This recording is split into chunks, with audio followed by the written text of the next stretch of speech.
I want to go straight to Geraldo Rivera, who covered the O.J. Simpson civil trial extensively. What did you think today, O.J.? You know, Shep, I think that don't be deceived by that big teddy bear there in the courtroom. To me, what was missing in that room and dismissed almost by the commissioners on the parole board were the mutilated bodies of O.J. Simpson's ex-wife and her friend Ron Goldman.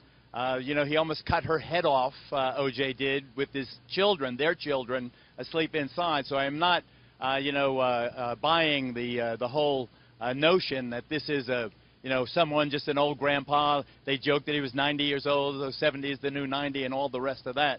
I see pretty clear-eyed on that, Chip. But I also think that even though it is karma, it is what goes around comes around. The fact that he said he spent 9 years in the penitentiary for that rinky-dink Las Vegas robbery when he skated on the double homicides in Brentwood, Los Angeles, California. That's karma, but that's not justice. And looking there and hearing the contrition of the inmate, hearing one of his victims indeed suggest that it should have been a 1 to 3 year sentence, I tend to agree with Fromong. That would have been an appropriate sentence. I will be shocked, Shep, bottom line, if he doesn't get those 4 commissioners in the building behind me here, Nevada State Parole Board commissioners, to grant him parole as of October 1st. It would be a shock to me, Shep, if he does not get parole today. You know, the others who were armed in that encounter there in Las Vegas 9 years ago, they got probation.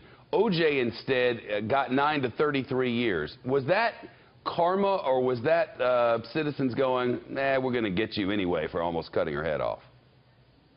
You know, Shep, remember that awful book he wrote, If I Did It, in which he pondered, he theorized, he dreamed of what happened if he indeed had committed the brutal double homicides for which he was acquitted.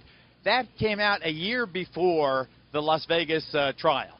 So those jurors said to this guy, you know something, smartass, you are snickering and smirking about killing your ex-wife and her friend Ron Goldman. You have upset many, many people. You think that you can go to Florida and get involved with road rage and domestic violence there and play golf and get this behind you? Well, I tell you what, Buster, what happens in Vegas, in this case, stayed in Vegas, 9 to 33 years in prison in Nevada. I think they stuck it to him, Shep. And while that may have given me some emotional satisfaction as an attorney sitting here today with that parole board behind me, I have to say that if he was O.J. Smith, there's no doubt it would be 4-zip and he would get parole, Shep. Now, a while back, they gave him probation on some of these matters. Today, we're left with, I believe it's 7 counts. And they score you. There's a numerical score. And from the looks of our folks who have been keeping the score, it looks like it'll be very difficult for them to keep him behind bars today.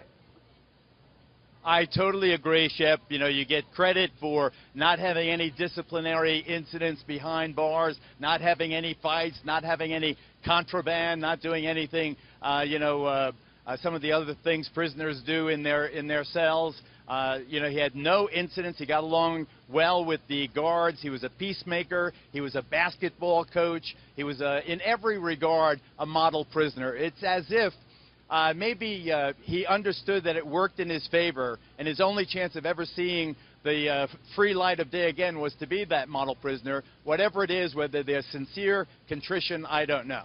I do know that this is a race-baiting narcissist who played the race card to win his acquittal. He exacerbated the racial divide in this country. I have nothing but contempt for him, but I have to say, in terms of that parole board and these facts, these circumstances, I would be hard-pressed not to grant him parole, Shep.